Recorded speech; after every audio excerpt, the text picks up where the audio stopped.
Saya Nah, yang singkat-singkat aja Pak Dokter, karena tadi Pak Jajang sudah panjang untuk menyingkat waktu sudah mau setengah 12. Yang fokus makalah saya tidak terlalu menceritakan riwayat hidup, tapi lebih kepada peradaban yang dibangun dan istihad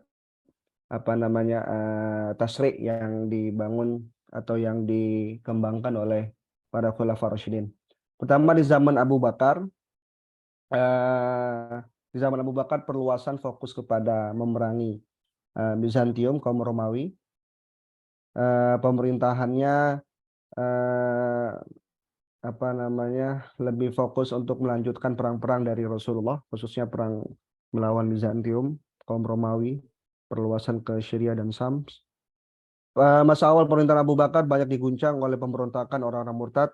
Kita tahu di sini ada perang Riddah dan juga beberapa sahabat yang baru masuk Islam yang enggan membayar zakat, dan juga ada beberapa nabi palsu di sini ya. Eh, Selanjutnya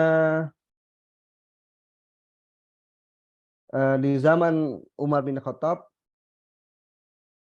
pada zaman Umar bin Khattab eh, kondisi politik lumayan lebih stabil. Usaha peluasan wilayah Islam memperoleh hasil yang gemilang. Wilayah Islam pada masa Umar bin Khattab meliputi semenanjung Arabia, Palestina dan Syria, Irak, Persia dan Mesir.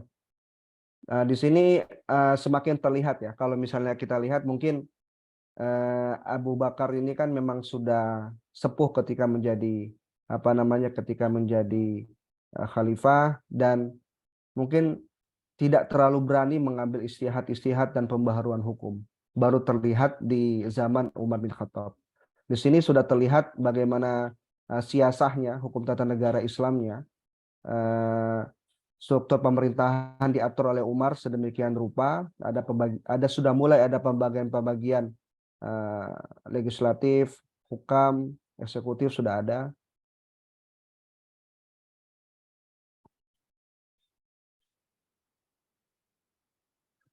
Struktur pemerintahan di Madinah diatur oleh Umar sedemikian rupa baiknya sehingga lebih mencerminkan karakteristik politik Islam.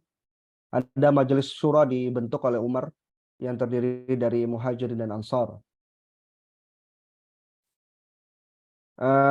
Dalam karena kita tahu beliau adalah Amirul Mukminin, panglima yang paling dipercaya, khalifah sekaligus juga panglima, maka Umar bin Khattab juga fokus kepada masalah peperangan dan pembangunan bala tentara umat Islam, membangun kamp-kamp militer, pos-pos militer di daerah perbatasan. Juga ada beberapa istihad, yaitu mengatur berapa lama seorang suami diperbolehkan pergi berjihad meninggalkan istrinya, yaitu tidak melebihi 4 bulan. Eh, Juga menyerahkan Al-Faruq juga Al-Faruq ini juga orang yang pertama kali memerintahkan panglima perang untuk menyerahkan laporan secara terperinci mengenai keadaan prajurit dengan membuat buku khusus untuk mencatat para prajurit dan mengatur secara tertib gaji tetap mereka, mengikutsertakan dokter, penerjemah, dan penasihat yang khusus menyertai pasukan. Bahkan terdapat pula petugas pengawas yang melaporkan kepadanya tentang kemungkinan-kemungkinan terjadinya penyelewengan baik dilakukan oleh pejabat sipil maupun pejabat militer. Jadi Umar bin Khattab sudah memikirkan peran KPK pada saat itu ya, kalau kita lihat. Selanjutnya, Umar juga telah menerapkan prinsip equality before of the law, yang kita sama-sama pada hakim ya, di setiap ruangan insya Allah ada ya risalah Umar terkait dengan dengan hukam, dengan keadilan ya, dengan adalah. Di situ menyurati Qadi Abu Musa al-Asy'ari ketika itu menjabat sebagai hakim, yang intinya saya tidak kutip semuanya. Insya Allah ada di setiap ruangan para hakim ya. Bersamakanlah rakyat di hadapanmu di persidangan dalam mahkamahmu agar orang yang mempunyai kedudukan tinggi tidak mengharapkan sesuatu yang buruk daripadamu, sedang orang-orang yang lemah tidak putus asa mengharapkan keadilan. Jadi memang dari sejarah tasrik yang saya baca, memang pemikiran kontekstual Umar bin Khattab menjadi cikal bakal para ulama dan tabi'in berani untuk beristihad kepada hal-hal yang tidak diatur dalam Quran dan Sunnah. Umar membagi administrasi pemerintahan tadi yang sudah saya sampaikan. Ada karena memang setelah perang Bizantium dari Abu Bakar, Umar itu sebagai apa namanya meneruskan perang dari perang melawan Romawi. Umar meneruskan praktek Kaisar Bizantium, jadi mempertahankan sistem diwan, sistem registrasi, termasuk apa namanya membangun bala tentara umat Islam, demikian juga membangun kantor urusan finansial dikenal dengan Kharaj, dan Baitul Mal sudah mulai dibangun di zaman Umar, menerapkan pajak pertahanan, menempa mata uang, dan menciptakan tahun hijrah.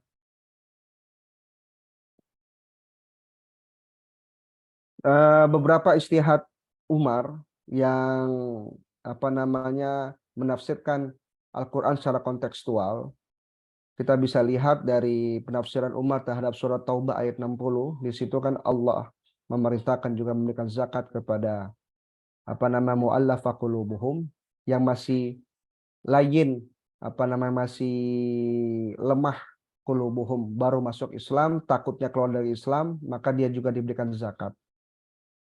Di situ ketika Umar waktu itu sudah diberhentikan dengan alasan bahwa umat Islam pada saat itu sudah banyak. Jadi insya Allah tidak ada lagi kaum yang ragu-ragu dan mu'allafah yang lemah, alif hati mereka yang takut, yang masih ragu dengan keislaman, akhirnya tidak perlu lagi mereka diberikan zakat. Karena pada saat itu alasan Umar, umat Islam sudah banyak dan sudah kuat dengan benteng akidah. Umar juga tidak menerapkan perintah potong tangan sebagaimana perintah dari surah Al-Maidah ayat 38. Pada saat itu ya kita tahu sendiri sejarah ini sejarah besar. Ada pancaklik daripada Umar memotong apa namanya tangan mereka, tapi diganti dengan hukuman penjara dan sosial.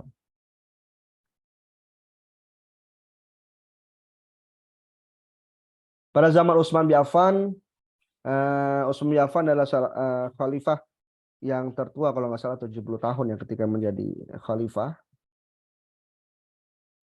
Di sini apa namanya pembangunan ya meneruskan pembangunan Umar bin Khattab karena apa namanya, tapi gejolak politik yang berkembang di zaman Utsman ini lebih kepada kalau kita baca sejarah Tasri ya, Umar mungkin kekhilafan atau mungkin kesengajaan atau Allah mungkin sengaja menjadikan itu takdir Umar karena pada saat itu berkembang apa namanya para sahabat tidak menyukai tabiat Umar yang mengangkat saudara-saudaranya menjadi pemimpin-pemimpin tinggi dan mengangkat saudaranya menjadi gubernur ya. Jadi istilahnya nepotisme mulai dirasakan di zaman Utsman bin Affan. Tapi di zaman Utsman bin Affan ini juga ya sejarah besar terjadi. Memang penyusunan Al-Quran itu kan ide itu sudah muncul dari zaman Abu Bakar, dari khalifah pertama diperkasai oleh Umar bin Khattab. Ide itu dari Umar bin Khattab memberikan masukan kepada Abu Bakar, tapi realisasinya ada di zaman Utsman bin Affan. Istihad pembukuan Al-Quran Musnaf Utsman.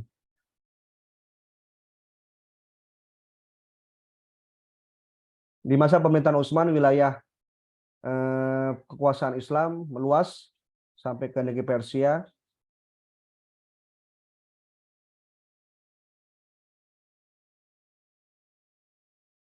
Ini tadi yang sudah saya ceritakan bahwa di zaman Utsman, Utsman dituding melakukan tindakan nepotisme dengan mengangkat keluarganya dari Bani Umayyah pada kedudukan yang tinggi dan juga perpajakan sentralistik kepada zaman Utsman. Di zaman Ali bin Abi Thalib mungkin kalau kita membaca sejarah Tasyrik, ini sejarah perang internal yang paling besar di antara di zaman Utsman memang sudah mulai, kita tahu Utsman dibunuh oleh pemberontak dari Qura ya, dari Madinah. Tapi itu berlanjut di zaman Ali bin Abi Thalib. Jadi memang di zaman Ali bin Abi Thalib lebih banyak perang internalnya ya. Kita tahu ada perang Jamal, ada perang Siffin dan sebagainya. Beberapa istihad hukum pada masa Ali bin Abi Thalib, salah satunya menyampingi pendapat umat terkait iddah perempuan hamil yang ditinggal suaminya sampai melahirkan. Sedangkan pada masa Ali, iddah waktu paling lama panjangnya itu 4 bulan 10 hari. 4 bulan 10 hari atau sampai melahirkan. Pada masa Khalifah Ali bin Abi Thalib didesainlah simbol baca yang terbentuk titik atas di samping dan di bawah huruf yang dibuat untuk memudahkan orang awam dalam mempelajari Al-Quran. Dan juga terkait hukuman bagi pemabuk, sebelum masa Khalifah Ali, hukuman bagi pemabuk yaitu cambukan 40 kali. Akan tetapi pada periode Khalifah Ali, hukumannya tersebut bertambah 2 kali lipat menjadi 80 kali. Karena Ali menganggap para pemabuk belum cukup dibuat jera dengan hukuman 40 kali cambukan. Pada zaman Ali, sebagian ulama sahabat menerima kesaksian salah seorang suami istri terhadap yang lainnya dalam pengadilan. Begitu pula mereka menerima kesaksian anak-anak terhadap orang tua dan kesaksian orang tua terhadap anak-anaknya. Tetapi ini tidak setelah di zaman tabi'in, pendapat Ali ini tidak diikuti oleh beberapa sahabat dan tabi'in seperti Qadhi Syureh dan sebagian ulama yang tidak menerima kesaksian seperti itu karena adanya unsur tuhmah dan kecintaan yang akan mempengaruhi mereka dalam memberikan kesaksian. Yang jelas ketika Utsman bin Affan meninggal, pemerintahan Ali menyeimbangkan. Karena memang ketika Utsman bin Affan itu kan meninggal karena pemberontakan yang tidak suka dengan gaya pemerintahan beliau yang nepotisme.